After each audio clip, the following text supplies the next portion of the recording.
Holy cow, guys. It's one of those days, it's one of those moments when I realize I have been a bumbling, fumbling, tumbling idiot for much of my career.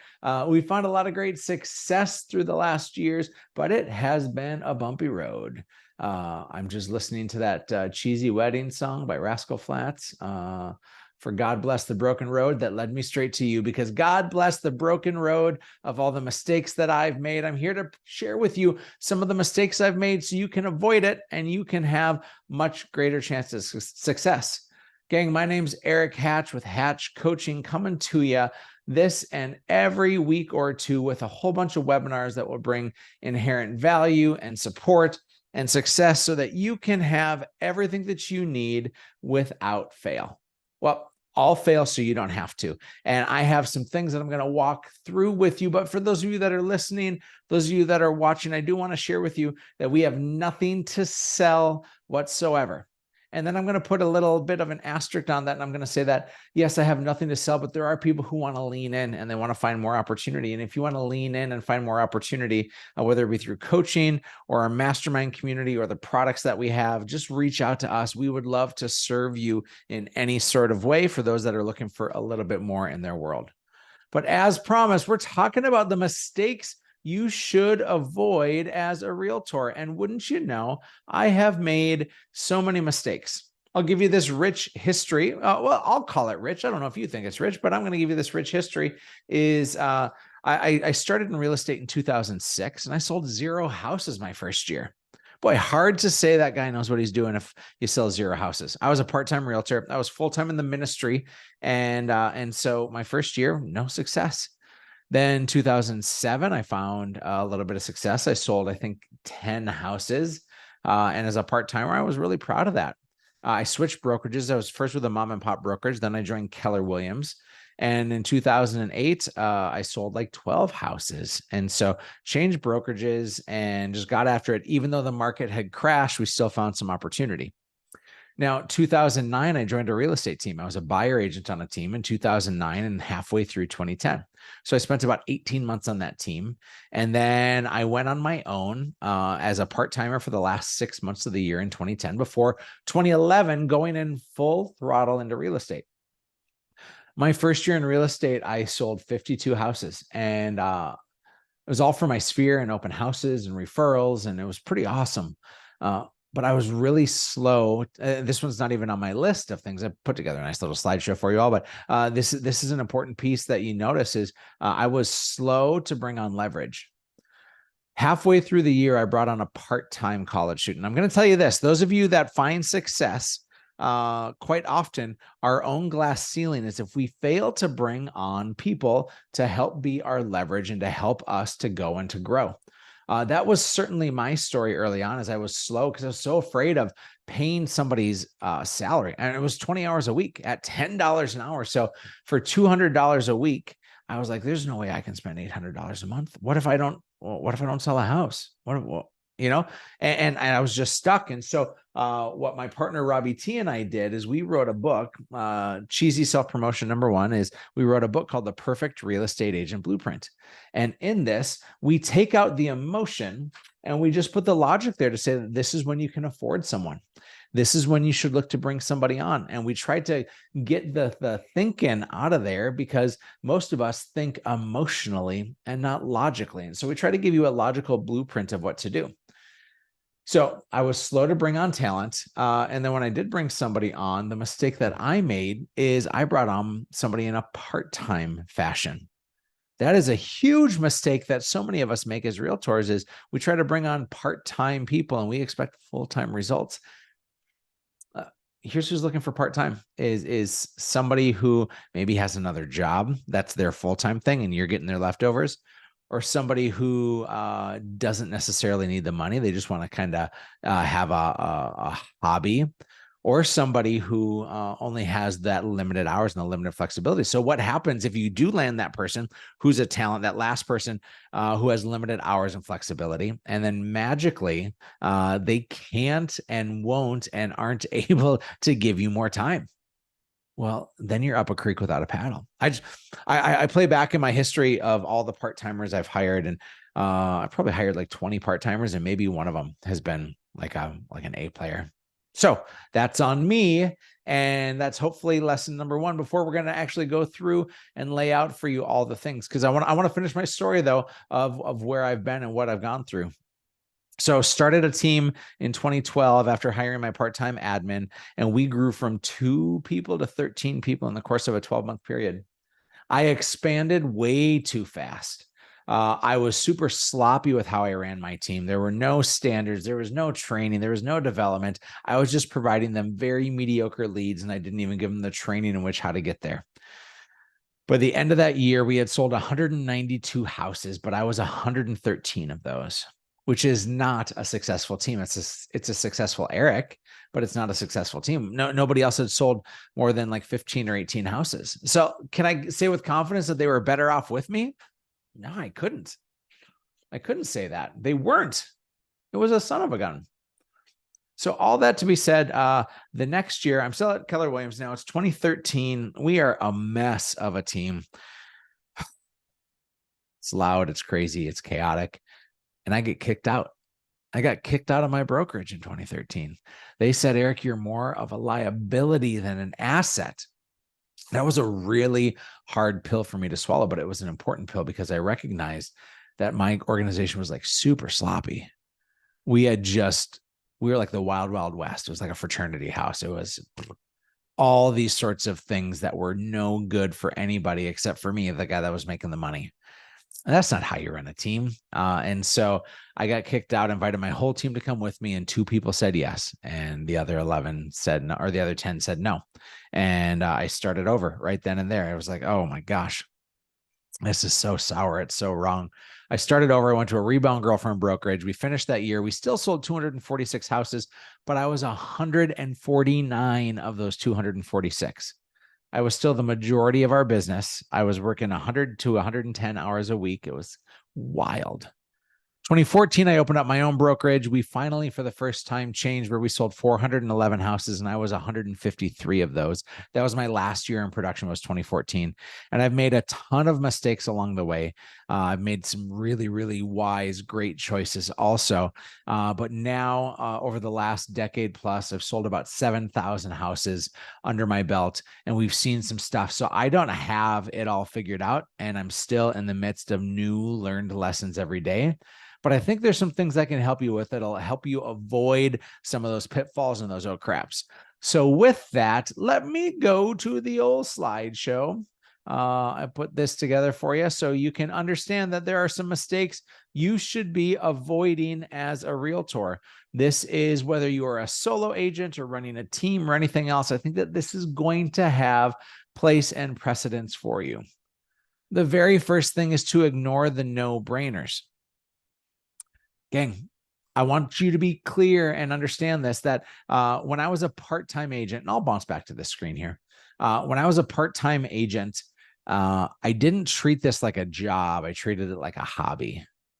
And I didn't get good results until I started treating it like a job, that I knew what was so important to do every single day. This is boring, and I get it. Some of you are here trying to look for a magic pill right now, and guess what? That magic pill doesn't exist. I remember doing a webinar a couple of years ago, and I thought by the end of it, like, oh, Erik, you friggin' crushed it, man. Way to go. And I asked for feedback and for questions from people, and somebody piped in and they said, that was kind of a waste of an hour. I'm like, oh my gosh. I said, why? And they said, well, you didn't tell me anything I didn't already know. And at first I was like super, super hurt. Like, how dare you? Like, oh my gosh. And then I was like, oh, that's a feather in my cap, because I shouldn't have to tell you new information. I just need to remind you of the information that's important in the first place. There is not a magic pill. There is not a secret sauce in which to do this. It is instead treating this like a job. So do not ignore the no-brainers like I have done for too many times in my life.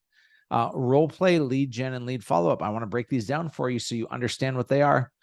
Role playing is simply practicing practicing. It seems crazy that we would practice. We're professionals, but you can't tell me that Steph Curry, my favorite basketball player, doesn't practice like 90% of the time for the 10% of games. You can't tell me that, because practice is so much more important than actually playing the game. And most of us aren't practicing. So maybe what you're doing right now, watching this webinar, is a bit of your practice, but when you actually get the reps. Let me give you this example. I love golf, okay? I'm not a good golfer, but I love golf. Do you think that if I follow Tiger Woods around a golf course for a weekend, I'm going to be a better golfer? I mean, probably not. The only way I'm going to be a better golfer is if I go to the driving range. Like, it's not actually from playing the 18 holes. I played 18 holes yesterday, and I played a horrendous round of golf. And I'm like, oh, I got to get to the driving range. I got to practice. It's the driving range and the putting green. And then it's Tiger Woods watching my swing. It's not me watching Tiger Woods. It's Tiger Woods watching my swing to adjust and to coach and to let me know what I need to do and what I need not do. So many of us don't have the success that we want. And so if you don't have the success that you want, can you say with confidence that you're practicing enough, that somebody's actually helping you? That's what role playing is. Second is lead generation. This is planting seeds for future business to come. These are making phone calls and door knocking and text messages and social media engagement and sending out and working on a farm and open houses and so many other things. Lead generation shouldn't be an every once in a while. It should be an always, because it's part of my job. The mistake I've made and the mistake my team members have made is we've stopped treating this like a job. You know, the number one reason why people get into real estate? It's because they want the flexibility. I just want to be able to call my own shots. And until you get the success that you want, your own shots should not be called. You need to earn the right to call your own shots instead of simply waiting or starting on moment one to actually call your own shots. It's an irresponsible way to do business, and it's the mistake that I made early on. I'm assuming some of you are like, "Ooh, I've kind of done that. I've kind of abandoned this idea of following a blueprint, and instead I'm just going to call my own shots." And lead generation, you need to follow a blueprint. Literally, the reason why Robbie T and I wrote this book was because we wanted to put a blueprint in people's hands of what they need to do in order to find success. The third and final piece under ignoring the no-brainers is lead follow-up. I got to declare this, and I'm going to cover it here in a couple of points, is there are a lot of people trying to buy their way to the top.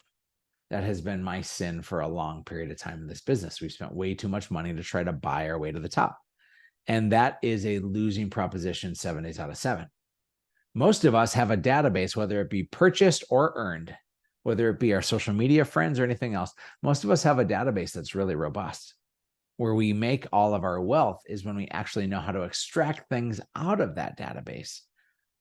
So let's take a look at this. If we're trying to avoid the mistakes that I've made, and that's ignoring the no-brainers, the call to action then should be, what does my morning schedule look like? And Gary Keller says in the book, the one thing, that willpower is not on will call, and it is instead super important for us to do those really, really hard, mundane, job-esque things. We need to do those first thing in the morning, because we will not have willpower later in the day. We will not have enough left in the tank to do the things that feel taxing for us. So these no-brainers here, my recommendation is that they show up on your morning schedule every day. Number 2, abandoning standards. By the way, there's 8 on the list. Those of you looking at the clock saying, when is this gorgeous man going to be done? I will tell you, we have 8 of them, and we covered first and foremost ignoring the no-brainers. But number 2 is abandoning standards. Oh my gosh. I have failed far too many times in my life to set standards, let alone to stick to them. Now, in your notes, and I hope you're taking some notes, I want you to write 3 different words, and you're going to start bottom of page, middle of page, top of page. The bottom of the page is the word standards. Standards are what you have to adhere to every day. The standard is, for most people's jobs, they have to show up at 8 a.m.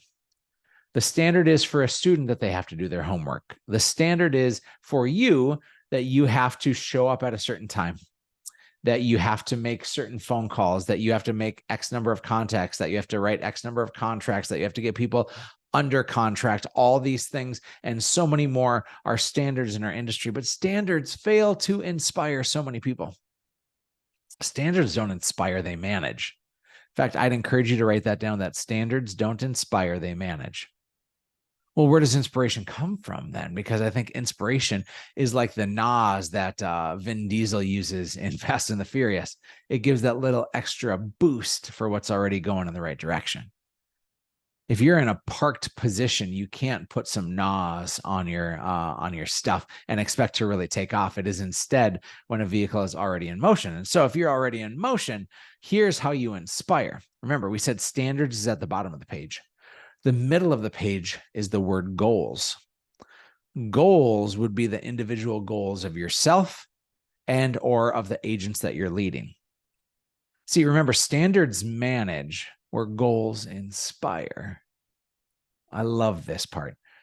My old coach is a guy named Steve Cowton. He said, if you hold somebody accountable to your goals, they'll resent you. But if you hold somebody accountable to their goals, they'll thank you.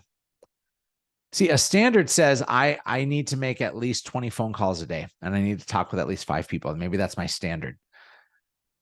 But if I reverse engineer it and I understand that I want to sell 30 houses this year and not 20, that I have to do more than what the standard is. And so my goal is I need to make 30 phone calls a day and have at least 8 conversations. See, my goal has to meet, if not exceed, the standard. It has to be higher up there. And when you have a clear-cut standard in your or your agent's businesses, that's good. But when you have goals that you're chasing, that's even better. Notice that language of good and better. I won't say that something's bad, but I have some friends who have a 9-year-old son. His name's Crosby. He's an awesome kid, but athletic he is not. And Crosby's in competitive soccer this year. And I was talking with his mom, Denise, and I said, Denise, how's soccer going? She's like, well, it's been a little bit of a rough go, but Crosby's on the good team and there's 3 teams. And I'm like, oh my gosh, how's Crosby on the good team? She's like, no. It's good, better, and best. So a standard is good.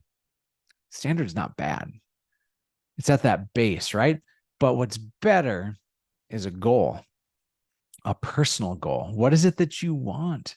You can't want things for other people. So if we're listening to this for your agents, okay, but I'm going to speak directly to those of you that are listening for you. You need to want a goal for yourself that's bigger than what your standard currently is. But do not fall below that standard ever. Remember, I want to share with you that the reason why number 2 is so important is because I have abandoned standards too many times in my life. What is my clear-cut commitment on the daily basis that I don't wane or waver from? At the top of the page, I want you to write the word expectation, right? It's standards, and then it's goals, and then it's expectations. I am a former youth minister and camp counselor, and I loved working with kids. In fact, I'd choose kids over adults any day of the week. They're way more fun. When I would talk to kids and I would tell them like, hey, you can go and do anything you want in this world.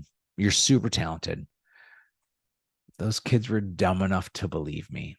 Not dumb because they lack intelligence, but they lack life burned experiences. So many of us have doubts and reasons and broken narratives that we say to ourselves over and over again that we just hear on repeat in our mind. I think when you can breathe possibility and breathe expectations into people, now you're talking about like, I know that you have a goal to sell 30 houses and your standard is you're going to make sure you can do at least 20, but like, I see how talented you are. And I know how talented you are. And because I know those things, are you willing to actually do the work it takes? Because I think you could sell 40 or 50 in a year if you want to lean into that. I'll provide for you the blueprint. I'll give you the shape of what it takes, but I need you to actually lean into it. And I got to tell you, remember I said standards don't inspire, they manage, but goals and expectations, those inspire, those lift up. And so in summation, if you're going to abandon standards, you're going to have some of the same mistakes that I've made. If you get clear cut on your daily commitments of what you need to do. So long as you do that repeatedly over an extended period of time, you're going to have way more results than I ever have. Now, number 3 is hunting for new instead of taking care of old. Okay. Here's what I'm saying in this, and this is a mistake far too many people, myself as the captain of the ship, have made, is we have stopped caring for our past clients quite like we should in pursuance of new clients. We've no longer cultivated the leads and the opportunities in our database. We've instead gone after the shiny new object of new folks who are entering into the market. But I want to say Sharon Srivatsa, who is the president of Real Brokerage, the place where I have brought my real estate team, he had said that term past client is really a strange term. And I kind of leaned in and I thought, why in the world is past client a strange term? He said, the only people who have past clients are graveyards and funeral homes. And I thought, aren't these just like clients and people? They're not like past clients. And so I would simply ask you this. Do you have a connection plan? Simple. Write that down, if you would, please, is do you have a connection plan? And if so, do you have a connection plan for your like inner circle? Do you have a connection plan for people that maybe are more casual friends? Do you have a connection plan for people that have actually bought or sold real estate with you before? Do you have a connection plan for people in your database that you've never even met before? And is it different between a Zillow lead and a pay-per-click lead? Like, do we actually have we taken the time to write out connection plans? Because I don't think most of us have. And when you have not done that, now we're in a little bit of trouble. The trouble that persists is when you don't have a connection plan in place, you end up always hunting for the new instead of taking care of the old. So with this framework being said, the mistake that I've made far too long is I've abandoned really great connection plans. Here's what happens. When things get busy and I don't have it scheduled, I stop connecting. When I'm having a hard time and I'm going through something emotionally, or I'm dealing with personal struggles, or there's a fight with my wife, or kid is sick, or you name it, when those things come up, I start losing track of those connection plans. I heard, again, this is my second shout out to my boy Sharon. I heard him talk about a retention plan. And that word retention is just a gross word, because who actually wants to feel retained? I don't think anybody does. And so instead of a retention plan, is there a connection plan? I think if we don't plan it, we simply fall to where we have leftover energy. I don't know about you guys, but by 5 p.m., I'm all peopled out for the most part. I'm a bit done with wanting to engage with folks. But if I haven't made my calls, if I haven't connected with people, if I have not actually identified my connection plan, I'm not going to do it because I don't have anything left in the tank. And my gosh, is this a mistake that will compound over time? I'll talk to people quite often and they'll say like, oh, I'm having a really, really bad September right now. I don't have any deals pending. What I do is I say, well, what was going on 3 and 6 months ago in your life?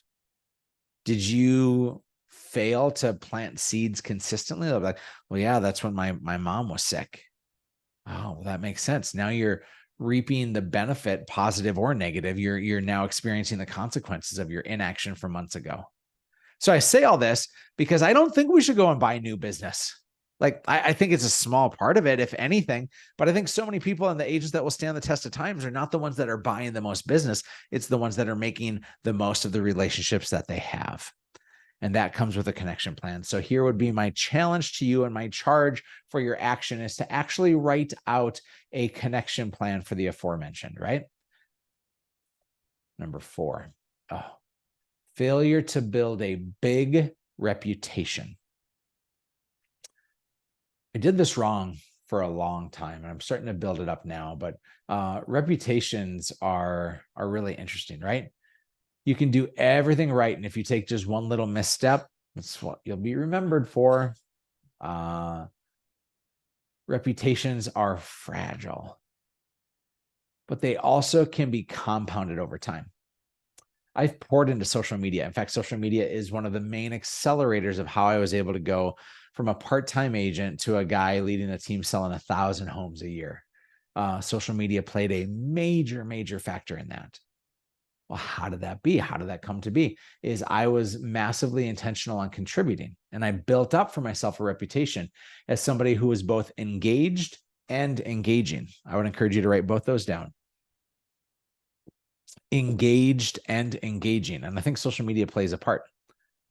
But here's what's also true about social media is what's posted today is, yes, out there forever, but it's gone from the minds of people. It literally disappears, poof, like a fart in the wind. It's just gone. It was a weird thing for me to say, but I said it. Okay. However, YouTube is interesting. Most people know this, but it's always worth bringing up again. YouTube is the #2 search engine in the world. In fact, especially for like Gen Zers, it might even be #1. If I make a video about a house that I'm listing, what should I be doing? Should I be showcasing the house or showcasing good old Erik? I think I should be showcasing good old Erik. Erik is the host of the house. I have a buddy named Brad McCallum. He's up in Calgary in Canada. And Brad made a video for a house like 2 or 3 years ago. Brad's charismatic and good looking, and he jumps on the camera any chance he gets, and he's showcasing the house, but he's the host of it all. Well, that house sold, but like 2 years later, somebody came knocking like, hey man, we saw this video of you online talking about this house. Do you have any idea if there's any other houses in that neighborhood that's for sale or whatever else it may be? And Brad called up the owners of that house, who then sold their house to those people that reached out to him. See, Brad's work that he did one time to make him the showcase and him the feature brought it so that now he had somebody seeking him out for any general real estate needs, let alone the exact same house. See, those stories tell themselves over and over and over again. I see people who are the ambassadors of their local community. What it looks like is it's a 5-mile radius rule. So anything within 5 miles in any direction, you are now the ambassador for. Now, be very, very careful if you're choosing to do that on YouTube and you're showcasing how everything is always great. If that's the case, you're a cheesy salesperson more than you are an ambassador. And so sometimes you got to sprinkle in some bad to showcase the good. I say all this with the intent for you to be able to lean in and to say, okay, if I'm going to use YouTube as a strategy, and if I'm going to celebritize myself, if I'm going to rely on fame to be my business method, building a big reputation is huge. So whether it be the reviews that you're getting on Google and Facebook and Zillow, or the videos you're posting on YouTube, make sure that you are the star of it. It wouldn't be great if somebody said, I worked with ABC Realty and I had a great experience. That review doesn't go anywhere. But if somebody says, hey, I worked with John, and let me tell you why John was a spectacular realtor, that goes quite a long ways. Gang, I told you we have 8 of them. We're already more than halfway through. Here's number 5 of the mistakes to avoid as a realtor, because these are the mistakes I've made, is that you're terrible with your numbers. This is a numbers game. So let me tell you, I think every American and Canadian and Mexican and every person that's out there in the world wants to live the American dream. And that is not the dream of home ownership. That is instead the dream of working less and making more. Ooh, isn't that a dreamy opportunity? Is I want to work less and I want to make more. And so people think that real estate is the vehicle in which to do that. And then they start growing teams and they start spending money in irresponsible places. And they wonder, like, why am I so tired? And why am I so broke all the time? When you keep finances as your North Star, and I'm not driven by money. I actually want to be really clear on this. I think that money is good for the good that it can do. And I think that money is like oxygen. It's not the reason why we're alive, but it's necessary to breathe and to function. So it is not the North Star. My North Star is impact and making a difference.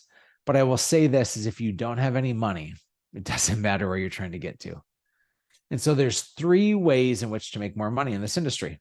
And obviously knowing your numbers is super important, but there's 3 ways to make more money. Number 1 is to sell more. And that's kind of the old adage, right? Everybody thinks if I just sell more houses, I'm going to get myself out of this problem. I know a coaching client who was always just one deal away from being back to even. And it was his habits that had him stuck like that. It wasn't the fact that he wasn't selling houses. It was his habits that he would spend it before he had it, and that he was consistently trying to buy the next new shiny object. It was super dangerous. But if you want to make more money and know your numbers, yeah, selling more is option number 1. But that's not what I'm leaning on. I think that those skills are important. But number 2 is to actually spend less. Take a look at your numbers. Are you paying yourself commission for the work that you're doing? Because you should. Are you covering and putting money away in savings? Are you protecting for taxes? Are you giving back to charities that you love? These are all strategies that we need to have. And sometimes we need to spend less in our business so we can fund those things. Most of the time, if you don't hold your money accountable, your money will hold you hostage. Finally, I said sell more and spend less, but number 3 is to find efficiencies. It's charging more. It's getting better at your conversion. It's adding transaction fees. It's working deeper in your database.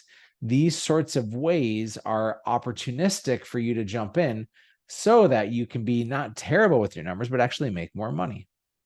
I think most people, if you could choose, if I said, hey, do you want to make $200,000 a year selling 30 houses or $200,000 a year selling 20 houses? Which would you choose?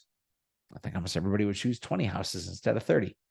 And so we got to get better at figuring out what does it take to actually have you make great money in this industry. Oh, here we go. Number 6. This mistake is such a big one. Most people count on their team to make them wealthy. And I'm speaking to team leaders, and I'm also bringing this to attention for people who are on a team. Now, let me start with the latter. If you are on a team, and I've been on a real estate team, and in fact, I recommend it for everyone. I do think there's a time when you come knocking on the team leader's door and say, hey, I'd love to figure out how do I move into the next level of getting paid. And if you're able to bring in business for yourself, if you're able to contribute to the team in ways in which bring value, there's oftentimes room for negotiation. I preach and teach and lead by a no surprises rule, that somebody shouldn't come knocking on my door and just say, Erik, I'm gone.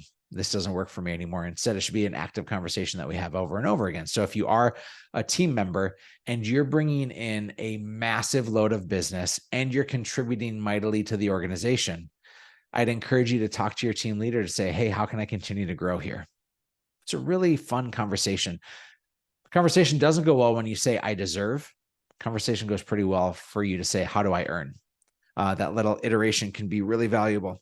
Now, for those of you that are leading teams, maybe you are making the mistake that I've made, and that is, I'm going to get stinking rich and wealthy. I'm going to have so much time on my hands, and I'm going to make so much money when I actually start a real estate team. Yeah. I've been a coach in this industry for 7 years now, and I've coached some of the top teams that this country and this world have ever seen. And so many teams aren't making that much money. There's actually a hack to this, and we write about it in the Perfect Real Estate Agent Blueprint. And that hack is for you to stay with one foot in the production bucket. Here's how that looks: is you would hire an agent partner. This is a licensed and salaried realtor who is partnering with you on your business.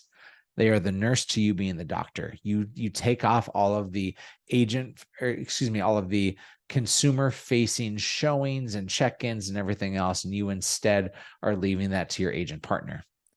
Your job is to negotiate contracts, is to get people signed up, and to make people feel seen, heard, valued, and cared for. And so you can actually maintain the majority of your money from your own personal production while bringing on a licensed salaried agent partner. Those things make a huge difference. And so how do you make your real estate team massively profitable? Is you make sure that you're still in production too. If I could do it all over again, I would have stuck to production far longer than I jumped from it. I've been out of production now for 9 years, and it has cost me probably $4 or $5 million at this point. It's a crazy amount of money. And it's not like I'm struggling now, but I want to bring it to your attention that if you're waiting on your team to make you all the money, understand that a team makes you money in a long period of time because they're trained up really well, because you're bringing great value to them, because you're giving them great support, because you're giving them what they can't get on their own. That's the only reason why a great agent would stick around. And all those things that I just mentioned take a lot of time. To find the right people takes a lot of time. And a team is a great thing for a few people, but leadership is hard. People are complicated. And I don't recommend a real estate team as your fast track to financial success. I recommend a real estate team as a long-term strategy play for you to have emotional success and some financial success, in that order. Ho, ho, ho. Number 7, bad hires and bad partnerships can be a giant mistake. There's a book called Who Not How. It is a powerful, easy, simple, must-read read. If you haven't picked up Who Not How, please run to your bookshelves and your Audibles and get that ordered. I got to tell you, I've had some bad partnerships and some bad hires back in the day. I heard somebody say this yesterday on TikTok, so you know it's true. This gal is like a leadership coach, and she said, most people think that when we talk about the environment that we have to improve upon, we need to get rid of our C players. She actually said that the most dangerous people are B players. And let me tell you why. She had said that B players, we like them too much to get rid of them, which I play back in my memory bank. It's like, yeah, that's been true for me a lot of times, is B players we like too much. But it's also to the point of like uncomfortable, but not like dramatic, I need to make a change. I was at an event last year, and the MC, a guy named Justin Nelson, really cool dude. He said, on a scale of 1 to 10, I want everybody to raise their hand and be honest. How many of you gave your business a 1 or 2 out of 10 for energy and effort this last year? 3 or 4, 5 or 6, 7 or 8, 9 or 10. And then he said, okay, first to the people who said 9 or 10, are you really telling me that you gave this business your all over the last year? And I thought it was an honest call to the carpet. But then he said, the ones that I worry about the most are those of you that answered 5, 6, 7, or 8. Because he said, you're not uncomfortable enough yet to actually make a change. And for B players in our world, it's like a little bit uncomfortable, but we're avoiding hard conversations and we're avoiding getting rid of them. And so sometimes we even make the mistake of promoting them and giving them more responsibility, thinking, well, maybe they're a little bit irresponsible here, but I bet if I put more pressure on them, then they'll be more responsible. Like, oh my gosh, Erik, I've done that mistake far too many times. So if you are looking to avoid some of the mistakes that I've made, getting clear on bad hires and partnerships, when those aren't good, you should probably rid yourself of them pretty quickly. Okay. Last one, gang. We made it here, and we're making it here in a hop, skip, and a jump. Look at this. Trying to do it all on your own. I was chatting with a buddy at the Inman conference last month, and he had said, man, I'm so tired of the hustle and grind culture right now. He's like, I actually think that the greatest successes we're looking for come from alignment. And I thought, oh my gosh, that's good.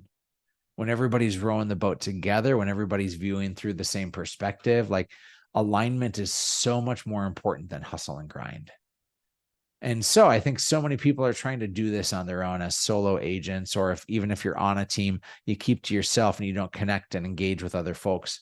I've made 2 strategic moves over the last 2 years. One was joining Real Brokerage, which has been awesome for me. And the other is joining Place, which is like a real estate team, 4 teams. And I'm surrounded by people that I'm aligned with.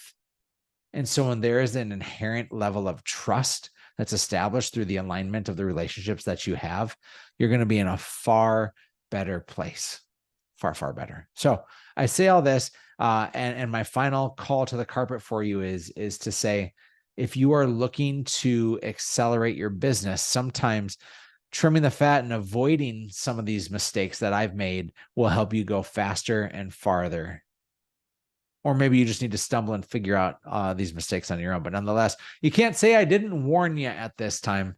So I have two things for you. Number one is this, is if you want a free copy of our book, here's how you get it. Simply follow me on Instagrams at Real Erik Hatch. That's Erik with a K, and DM me the one word of blueprint. It's just that easy.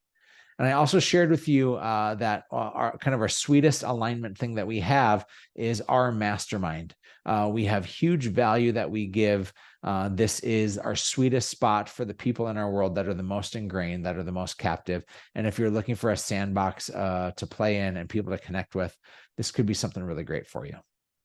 So those are the mistakes I have learned to avoid. I'm sure I'll be making more tomorrow so I can bring more value to you.